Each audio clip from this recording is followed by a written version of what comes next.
नमस्कार साथियों, गौरव ज्ञान धारा में आप सभी का स्वागत है। आज चतुर्थ श्रेणी के इस जीके प्रहार बैच में अपन पढ़ने जा रहे हैं राजस्थान के वाद्य यंत्र। वाद्य यंत्र यानी पहले तो एक नॉर्मल तरीके से समझ लो, क्योंकि कई सारे नए स्टूडेंट भी है, कई सारे पुराने स्टूडेंट भी है। तो पुराने स्टूडेंट ने तो पढ़ रखे हैं वाद्य यंत्र पहले से, लेकिन नए स्टूडेंट है उन्हें बता दूं एक बेसिक के नॉर्मल से क्या चीज है। वाद्य यानी कि बाजे, ठीक है, यानी बजता है। अब जो इंस्ट्रूमेंट आप कह देते हो, आप व्हाट्सएप स्टेटस, इंस्टा स्टोरी वगैरह लगाने के लिए कई बार टोन सर्च करते हैं और इंस्ट्रूमेंटल सर्च करते हैं, तो इंग्लिश में कह दो तो इंस्ट्रूमेंट, और यहाँ पे आप कह दोगे तो वाद्य यंत्र। यानी कि जैसे जो भी बजते हैं वाद्य यंत्र, सारंगी है, बपंग है, अपंग है, बहुत सारे हैं।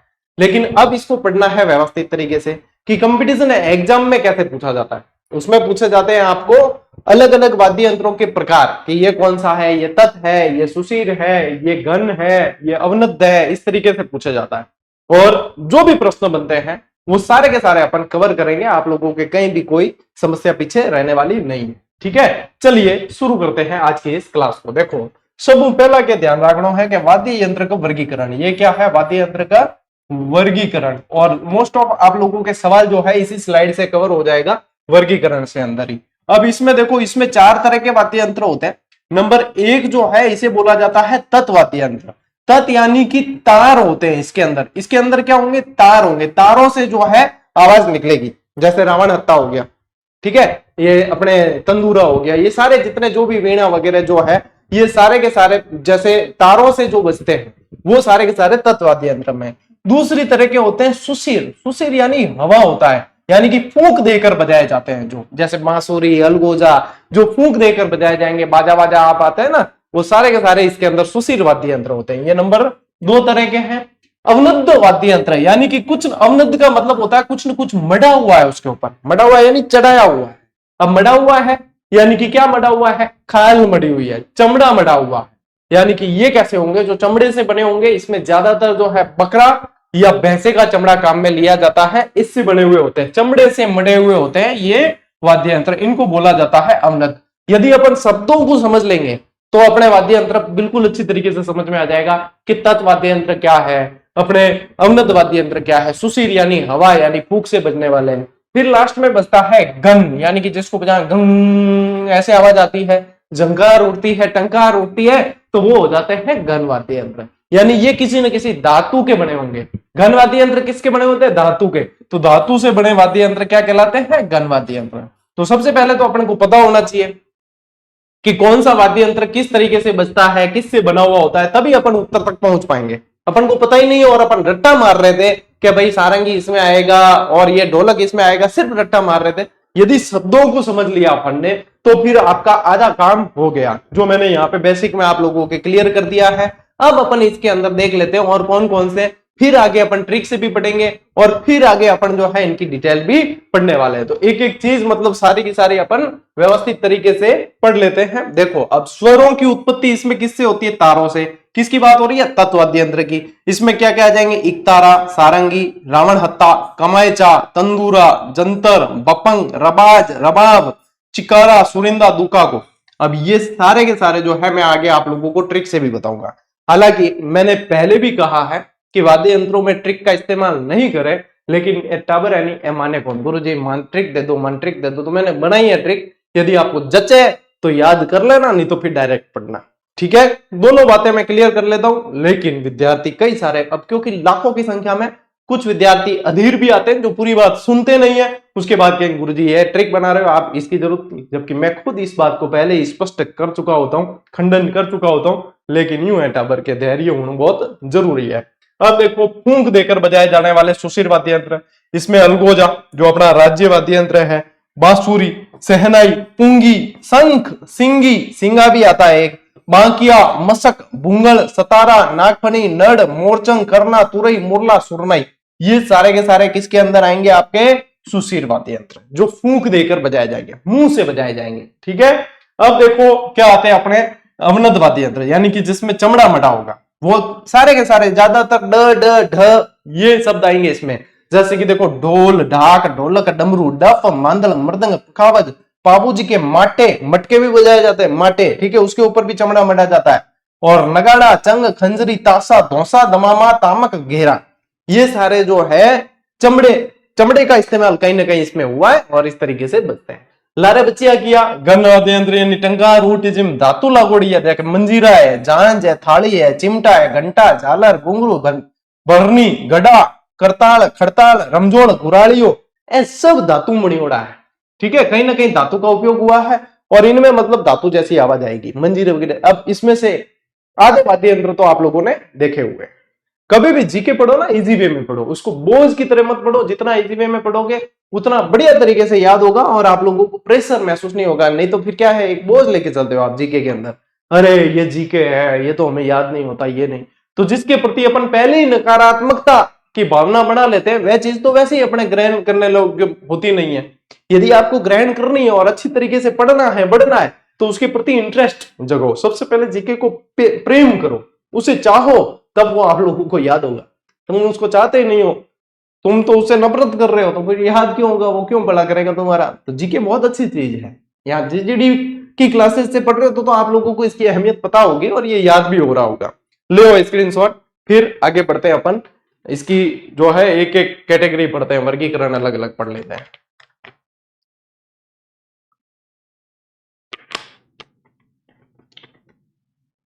बहुत कम टॉपिक बचे अपने जीके प्रहार बैच के अंदर और लगभग बैच कंप्लीट होने की ओर है। आप लोगों के ध्यान देना विद्यार्थियों, टेलीग्राम पे भी मैंने डाला था एक, तो जीजीडी जो अपना गौरव ज्ञानदान टेलीग्राम है उस पर सभी जुड़े होने चाहिए, क्योंकि इंफॉर्मेशन सभी वहां शेयर की जाती है। इसके अलावा आप लोगों को बता दूं, आप लोगों के हिंदी की क्लासेस लगभग 10 क्लास दे चुके हैं, ये लगातार चल रही है। ठीक है, विज्ञान की क्लासेस और आप लोगों के इंग्लिश की क्लासेस ये कंप्लीट हो चुकी है। जीके की तकरीबन कंप्लीट है, मैंने यहां से करवा दी है। थोड़ी बहुत पॉलिटी बाकी है तो वो भी करवा दूंगा, और लेकिन पॉलिटी भी 2 बार चैनल पर पढ़ा रखी है। अब जो बच्चे कह रहे हैं ना गुरुजी मैथ्स घना टाबर के, लेकिन यूं है कि मैं जब पाछो रिप्लाई दो बहुत टाबर देखे कौन। मैथ की क्लासेस देखो, चतुश्रेणी कर्मचारी और पशु परिचर दोनों ही एक ही लेवल की, एक ही जो है उसकी अपन कह सकते हैं कि एक ही लेवल की वैकेंसी है, एक ही क्राइटेरिया उसका।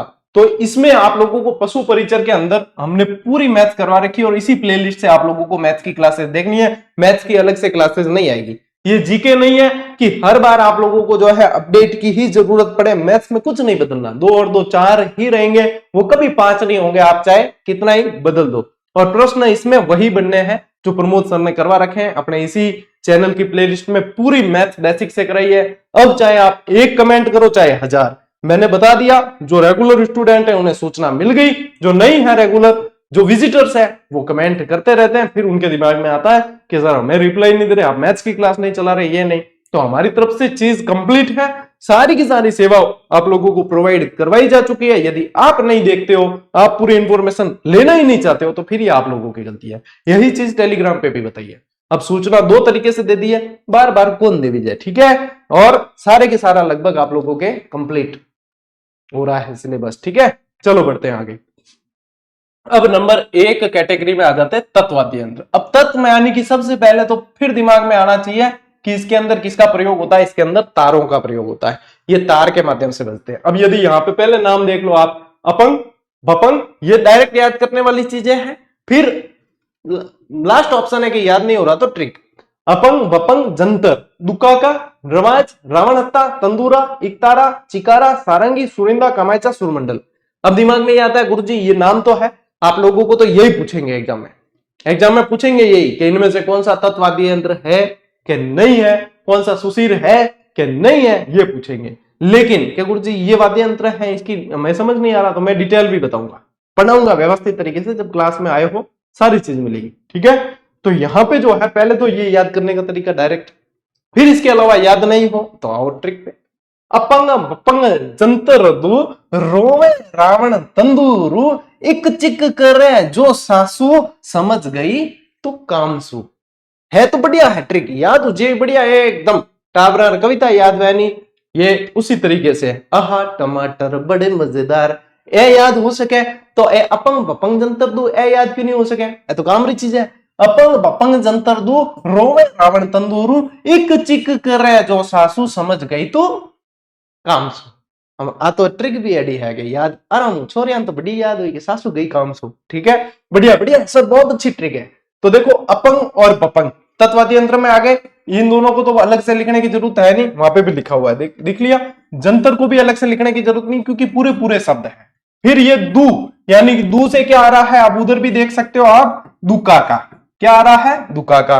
फिर देखो ये र जो है ना, एक र से तो आप लोगों को लेना है रवाज, क्या लेना है, रवाज। और एक लिखा हुआ है रावण, तो देखो क्या आएगा यहां से, रावण से सीधा ही समझ में आ जाएगा कि रावण हत्ता, क्या आ जाएगा, रावण हत्ता। और ये रावण हत्ता सबसे मोस्ट इंपॉर्टेंट है, आधे घंटे नारियल वाला होता है, और ये जो है सबसे ज्यादा पूछे जाने वाला प्रश्न है, रावण हत्ता, ठीक है, बहुत इंपॉर्टेंट है। अभी अपन इसकी डिटेल पढ़ेंगे। अब देखो इक चिक करे जो सासू, ये आया तंदूरू, तो तंदूरू से मतलब कि तंदूरा, क्या आएगा, तंदूरा, ठीक है। अब क्या आया, इक चिक, तो इक से आएगा आपके इक तारा, इक तारा। और यहां पे देखो चिक लिखा हुआ है, तो चिक से क्या आया अपने, चिकारा, चिक से क्या आया,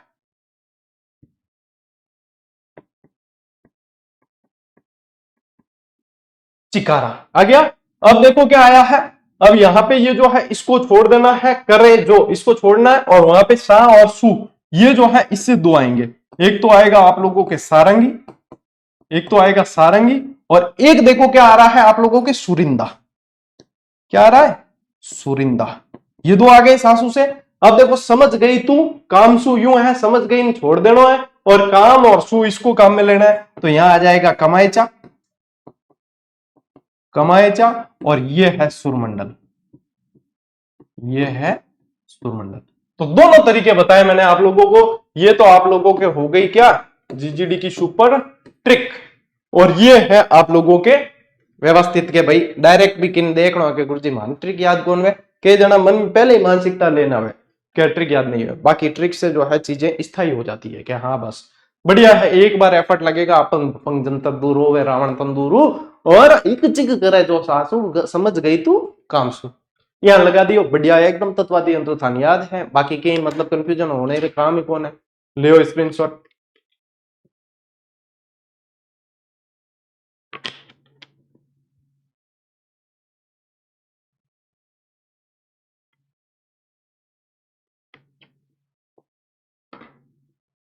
बढ़िया आगे देखो, अब इसी की पढ़ते हैं अपन डिटेल, मैं कहूं ना डिटेल भी बताऊं था, क्या लिखा है, ऐसे वाद्य यंत्र जो लकड़ी या किसी धातु का बना होता है लेकिन इसको बजाने के लिए तारों का प्रयोग किया जाता है, इन्हें कहा जाता है तत्वाद्य यंत्र। क्या कह रहे हैं, तत्वाद्य यंत्र, बिल्कुल इजी वे में पढ़ो कि कोई लोड लेना काम नहीं है। अब देखो अपंग, अपंग क्या होता है, यह वाद्य यंत्र भील और गरासिया समुदाय में प्रचलित है, अपंग भील और गरासिया में, इसकी डिटेल जिसकी जितनी डिटेल याद करनी है उतनी ही अपने को ध्यान रखनी, बाकी क्या है तत्वाद्य यंत्र है, ये सारी चीज इसके अंदर ऑलरेडी अपन को ध्यान है।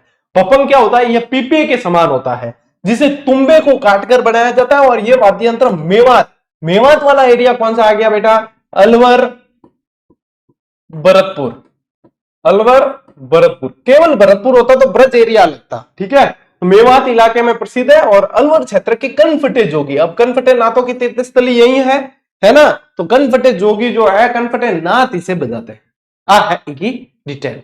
अब देखो एक और बात, ए टाबर काला है ना, कई काली झालर आवे, हकीकत वास्तव में बात है नहीं एडी है, गुरुजी कई दिनों से आप जो है पुरानी क्लासेस दे रहे हो रिपीट, अरे टाबर कैली झालर, जब आप लोगों को पता ही नहीं है कि क्लासेस नहीं है पुरानी है, इतना ही भेद नहीं कर पा रहे हो, तो मैं कह रहा हूं सिलेक्शन तो अपने होना न आज है न कल है, रोज आप लोगों को बढ़िया नई क्लासें देख रहे हैं, फिर भी यदि आपके दिमाग में, और नई पुरानी में मान ले, मतलब पुरानी दे भी थी मान ले कला संस्कृति में, तो क्या हो जाएगा, बदल जाएगी क्या, आप लोगों की जीके बदल जाएगी, ये तो ये भला मानो कि मैं सारी नई क्लासेस दे रहा हूं, मैं कहता था कि पढ़ लो सारी क्लासेस 4-4 बार करवा रखी है, पढ़ लो, फिर उसके बाद क्या होगा, मतलब हकीकत बात है कि भलाई को जमानो है ही कौन। मैं एक बार गणपत सिंह जी और मैं बात करता, तो गणपत सिंह जी सर भी मैंने किया कि मैं भी वास्तव में मेरी इच्छा तो बहुत होती है कि फ्री क्लासेस लूं, लेकिन जो है वास्तव में हवन करते हाथ बहुत चलते हैं, आप ले रहे हो जो धन्य है, मैं कि सर हाथ तो यूं है कि रोज ही बड़े हैं, और 2-4 तो रोज ही ब्लॉक हुए हैं, बाकी यूं क्या है कि जो अच्छा टावर है जो वास्तव में पढ़ना चाहे कि हाँ फ्री क्लासेस निःशुल्क क्लासेस चल रही है, और वास्तव में जो मतलब सामर्थ्य नहीं है जिन्हों के पेड कोर्स ले सके, बिन वास्ते तो घर बैठे गंगा है, लेकिन तो भी मतलब कोई तो अपवादी खुराबाती आवे है, एक तरीके में ठीक ही है, अपवादी और खुरापति आना छोड़ दो तो मैं भी एफर्ट लगाना छोड़ दा। लेकिन यूं बता दो आप लोगों को, सारी क्लासेस नहीं दे रहा हूं मैं, कला संस्कृति की 4-4 बार पढ़ा चुका हूं, फिर भी समझ लो कि थ्योरी क्लासेस नहीं करा रहा हूं। कौन कराता है आप लोगों को यूट्यूब पे, बता दो। कोई करा रहा है आप लोगों को पूरी पूरी सिलेबस? क्यों कराएंगे? यदि कोई कराएगा तो उसकी पेड क्लासेस कैसे बिकेगी बताओ? और अपनी पेड क्लासेस है ही नहीं तो अपन कराते हैं बिल्कुल सीना ठोक के। और किसी को तो, कईयों को तो इसमें भी आपत्ति हो जाती है, कईयों के तो इसमें भी पेट दुखता है, सर आप फ्री पढ़ा रहे हो तो ठीक है, लेकिन कहते क्यों कि तू तेरे घर लोग के जाए।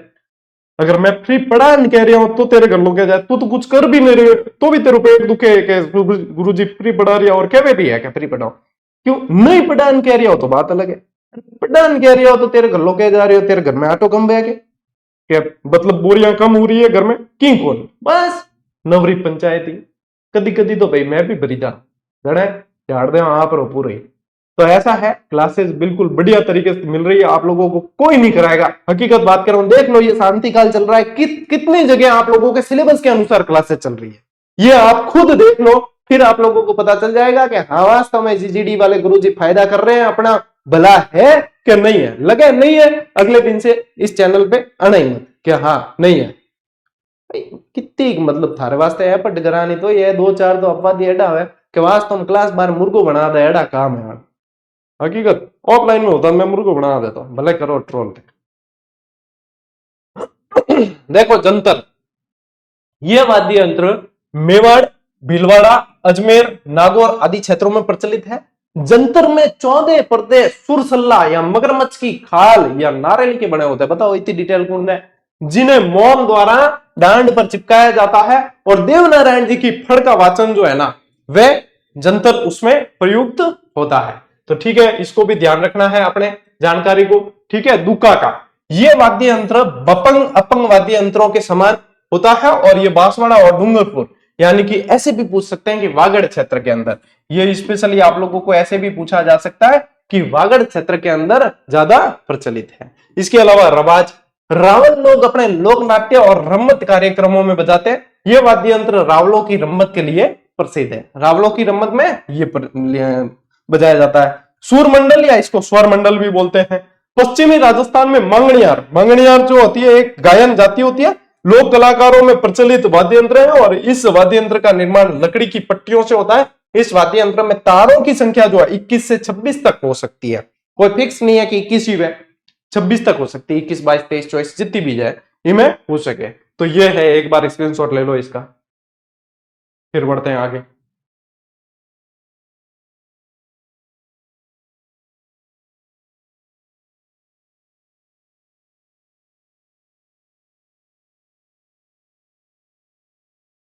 बढ़े आगे। देखो तंदूरा, ये रामदेव जी के भजन में आप लोगों ने ज्यादातर ये सुना होगा, तंदूरा, चौतारा, वीणा, ये सब। तंदूरा को देशज भाषा में निशान या वेणु भी कहते हैं। प्रश्न यहां से बन सकता है, बहुत इंपॉर्टेंट लाइन है। कहीं कहीं इसे चौतारा भी कहा जाता है। ठीक है, इस वाद्य यंत्र को मुख्यतः कामड़ जाति के लोग बजाते हैं, क्योंकि आप लोगों ने देखा होगा रामदेव जी के अनुयायी जो है वो कामड़ जाति के लोग होते हैं। 10 नामी साधु तथा बलई लोग इस वाद्य यंत्र का प्रयोग कर निर्गुण भक्ति और रामदेव जी के भजन गाते हैं। ठीक है, ये ध्यान रखना है। चौतारा इसलिए कहते हैं क्योंकि इसमें तारों की संख्या 4।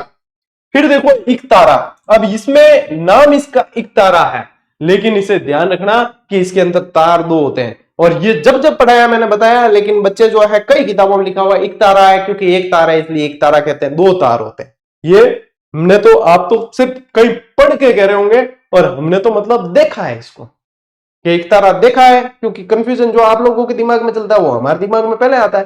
तो एक तारा हमने तो देख लिया है कि हाँ भैया 2 तार है, देखिए कहेंगे 2 टावर है, देखिए हम के किंग कौन, अब बात खत्म। ले एक तारा या एक तारा, इस वाद्य यंत्र में गोल तुम्बे में बांस की डंडी फंसाकर उसमें खूंटी लगाकर 2 तार कस दिए जाते हैं। इसे आदि वाद्य यंत्र माना जाता है, जिसका संबंध नारद मुनि से। नारायण नारायण, नारद मुनि एक तारो लेन ही फेता। ठीक है, रावण हत्ता मोस्ट इंपोर्टेंट लगाना इसके, रावण हत्ता के।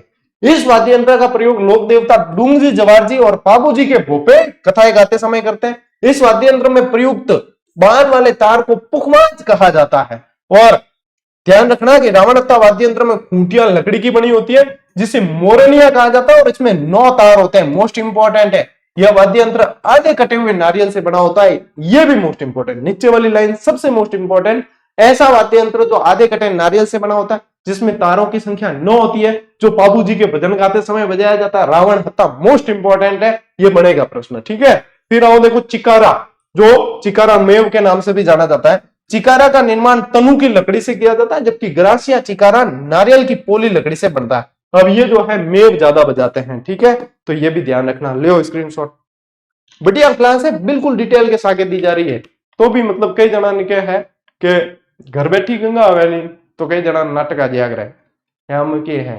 यही बात है कि बिल्कुल जो है आसानी से कोई चीज मिल जाती है तो उसकी कदर थोड़ी कम ही होती है। लेकिन यूं है कि हम सोचते हैं कि कई सारे लाखों विद्यार्थी ऐसे हैं जिनको इसकी वाकई सख्त जरूरत है, तो दो चार अपवादों के पीछे उनकी जो है पढ़ाई डिस्टर्ब नहीं की जा सकती।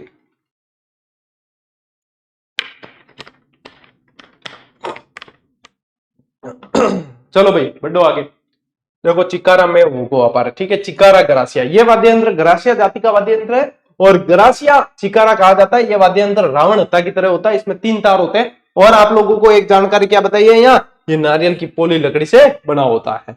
फिर देखो कमायचा, ये वाद्य यंत्र सारंगी के समान होता है, जो जैसलमेर, बाड़मेर और इस क्षेत्र में मांगणियारों द्वारा प्रयोग में लाया जाता है। नाथपंथी साधु भी भरतरी एवं गोपीचंद की कथा के समय कमायचा पर गाते हैं, कमायचा बजाते हैं। इसमें 16 तार लगे होते हैं, और ये तार को 3 वर्गों में बांटे हुए होते हैं। प्रथम वर्ग के मुख्य 3 तार तात या आंत के होते हैं, जिन्हें रोंदा कहा जाता है। दूसरे वर्ग के 9 तार पक्के लोहे के होते हैं, जिन्हें जाड़े तरबा कहा जाता है। और तीसरे वर्ग के 4 तार झीले यानी बड़े तरबे होते हैं। अब इतनी डिटेल ये याद मत करना वर्ग वाले, तो आप ये याद कर लेना बजाते कौन है और तार लगे हुए कितने हैं टोटल, वो याद कर लेना, बस इतना काफी है।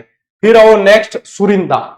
सामान्यतः यह वाद्य यंत्र रोहिड़ा की लकड़ी के बने होते हैं, और इस वाद्य यंत्र का प्रयोग मारवाड़ के लोक कलाकार विशेषकर सुरण्या लंगा के लोगों द्वारा किया जाता है। इसे गायन के साथ नहीं बजाया जाता, इसे बजाने के लिए गज का प्रयोग किया जाता है, ठीक है, ये ध्यान रखना। गज जो बजाने के लिए काम में आता है उसका प्रयोग किया जाता है। अब लो स्क्रीनशॉट।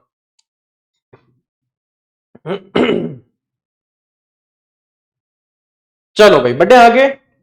ओके, अब देखो क्या है सारंगी, ये मोस्ट इंपोर्टेंट है। ये भी सारंगी आप सभी को पता है कि ये क्या है, तत्वाद्य यंत्र है।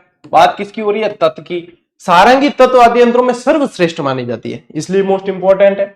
एक तो ये और एक रावण हत्था, इन दोनों के अंदर ये दोनों जो है बहुत मोस्ट इंपोर्टेंट है। इसका निर्माण सागवान की लकड़ी से होता है, इसका वादन गज से होता है। इसमें कुल 27 तार होते हैं। सारंगी में कितने होते हैं, 27 तार होते हैं। तार बकरे की आंत या घोड़े की पूंछ के होते हैं। इसका लंगा जाति के लोग गायन के साथ इसका प्रयोग करते हैं, और राजस्थान में सिंधी और गुजराती सारंगी अधिक प्रचलित है, ठीक है, तो ये ध्यान रखना। ये वाद्य यंत्र तत्वाद्य यंत्रों में कैसा है, तत्वाद्य यंत्रों में सर्वश्रेष्ठ वाद्य यंत्र है। और क्या ध्यान रखना है, मोस्ट इंपोर्टेंट, इसमें तार होते हैं 27। तारों की संख्या कितनी होती है, 27। ले स्क्रीनशॉट। चलो भाई बढ़ना आगे। ओके, अब देखो बढ़ते हैं अपन सुशिर वाद्य यंत्र। अब ये किससे बजते हैं, ये हवा यानी कि आप कह सकते हो ये फूंक से बजते हैं। किससे बजते हैं, फूंक से बजते हैं। अब पहले तो नाम पढ़ लो इनके, यही डायरेक्ट याद कर लो। पहलो तरीको है, याद नहीं हुआ जरा दूसरो तरीको है कि ट्रिक। पहला देखो मोरचंग, शंख। शंख मंदिरों में बजते हैं, ज्यादातर फूंक मार के बजाते हैं। नागफणी, पावरी, बुंगल, बाकिया, बोली, करना, तुरई, मशक, सिंगा, पेली, नड़, सुरनई, मासूरी, अलगोजा। मैं कह रहा हूं इनमें से एक भी वाद्य यंत्र बाहर नहीं पूछा जाएगा आप लोगों को। यदि पूछेंगे ना, एग्जामिनर को प्रश्न बनाना है तो जीजीडी की क्लास से बनाना है, बाकी प्रश्न वाद्य यंत्र में आप लोगों के बाहर से बन ही नहीं सकता, ठीक है। अब देखो इसकी भी ट्रिक है, पहले तो वो पढ़ लिया अपन ने, फिर आते हैं इसकी ट्रिक की तरफ। क्या, हाँ वो है सेकेंडरी ऑप्शन। ये क्या है, मोर से नाग पावरी डरे, भांग बाकी बोली करे, तुमो से सिंगा पहली नड़े, सुर में बस अलगोजा बड़े। थोड़ी है उठपटांग, लेकिन यूं है कि तुकबंदी बैठ जा तो याद हो जाए कई चीजें। ये तब याद करना जब आप लोगों को डायरेक्ट में समस्या आ रही हो, ठीक है, तब याद करना। कोई खुद की बना दे तो और भी बढ़िया, खुद की बनी ट्रिकें और बढ़िया होती है। अब देखो, अब यदि अपन बात करें तो मोर यानी कि मोरचंग, ट्रिक से क्या आप लोगों के कंफ्यूजन बिल्कुल खत्म हो जाएगा, बिल्कुल ही खत्म हो जाएगा। फिर यानी कि से, यानी यहां पे लेना अपने को शंख, ठीक है। फिर देखो नाग, यानी कि सीधा आ जाएगा नागफणी, नागफणी। फिर क्या है, पावरी। तो पावरी तो सीधा नाम है ही है, इसको तो अपने को अलग से करने की जरूरत है ही नहीं, डरे को छोड़ देना है। बांग से अपने को ध्यान रखना भूंगल, ठीक है, क्या ध्यान रखना, भूंगल। फिर देखो क्या है, बाकी यानी कि बाकियो, बाकिया। ढोल बाजे चंग बाजे भले बाजे बाकियो, मार के एजेंट को दरवाजे पे टाकियो। 1857 की क्रांति में पड़ा था, ये वही बाकिया है, ठीक है। बोली ऐसे का ऐसे वाद्य यंत्र ही आता है, इसको अलग से करने की डिस्क्राइब जरूरत नहीं है, इसका मतलब है करना, करे यानी करना, ठीक है। फिर देखो क्या आ रहा है, तू यानी तुरही, तू यानी तुरही वाद्य यंत्र है। फिर क्या है, मो से यानी कि एक से तो लेना अपने को मसक, बैक पाइपर जैसा आता है मसक, और एक से अपने को ये सिंगा से लेना है, सिंगा तो डायरेक्ट ही है पूरा, सिंगा सिंगी, सिंगा सिंगी दो वाद्य यंत्र होते हैं एक जैसे, ठीक है। सिंगा और सिंगी दो वाद्य यंत्र होते हैं, मसक आ गया, ठीक है, मसक आ गया, सिंगा सिंगी आ गया। फिर ये पहली पहली जो है वाद्य यंत्र डायरेक्ट है, इसमें अपने को डिस्क्राइब नहीं करना है। नडे यानी कि नड वाद्य यंत्र आता है, ठीक है। फिर आया अपने सुर यानी कि सुरनाई, सुर यानी सुरनाई वाद्य यंत्र, सुरनाई आ गया। उसके बाद में है अपने बस यानी बांसुरी, बस यानी बांसुरी, और अलगोजा डायरेक्ट है ही राजकीय वाद्य यंत्र। ये हो गए आप लोगों के सुशीर वाद्य यंत्र, फूक से बजने वाले वाद्य यंत्र, ये आप लोगों के हो गए। ले लो भैया स्क्रीनशॉट फूक से बजने वाले वाद्य यंत्रों के। दोनों तरीके हैं, एक तरीका तो है लेफ्ट साइड, एक तरीका है राइट साइड। ये है डायरेक्ट याद करो, ये है ट्रिक से याद करो, ठीक है, जहां मर्जी पड़े जो याद करो, याद होना चाहिए बस। चलो डिटेल की तरफ। सुशीर वाद्य यंत्र फूंक से बजाए जाते हैं सबसे पहली बात, ठीक है। अब देखो मसक, ये कैसा दिखता है, बैग पाइपर जैसा दिखता है, कैसा दिखता है, बैग पाइपर जैसा। अलवर, भरतपुर, सवाई माधोपुर, जयपुर के कुछ क्षेत्रों में नाथ संप्रदाय द्वारा बजाया जाता है मसक वाद्य आधुनिक बीन, जो बैंड साज जिसको अपन कहते हैं बैग पाइपर, ठीक है। वो एक एड भी आती थी बीच में, खूब जमेगा रंग जब मिल बैठेंगे तीन यार, आप में और बैग पाइपर। अजय देवगन आता था कि कौन आता था उसमें। इसको हवा भरकर दबाकर बजाया जाता है, ठीक है। फिर देखो शंख, इसको बोला जाता है शुद्ध भाषा में स्कद, ठीक है, संखद, संखद, स्कद नहीं संखद।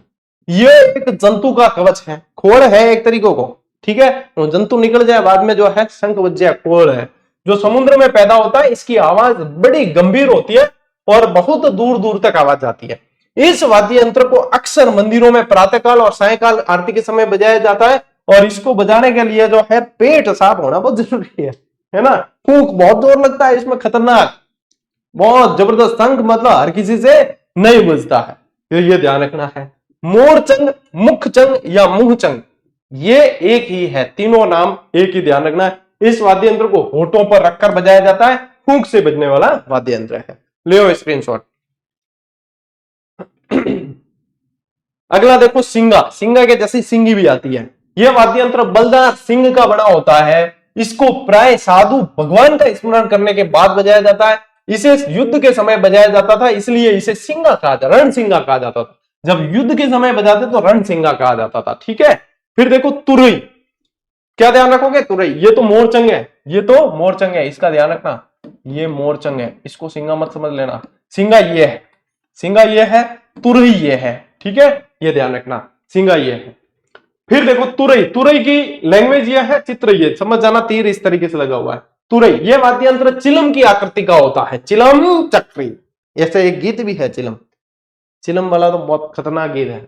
इसे मध्यकाल से युद्ध का वाद्य यंत्र माना गया है, किसको, तुरई को।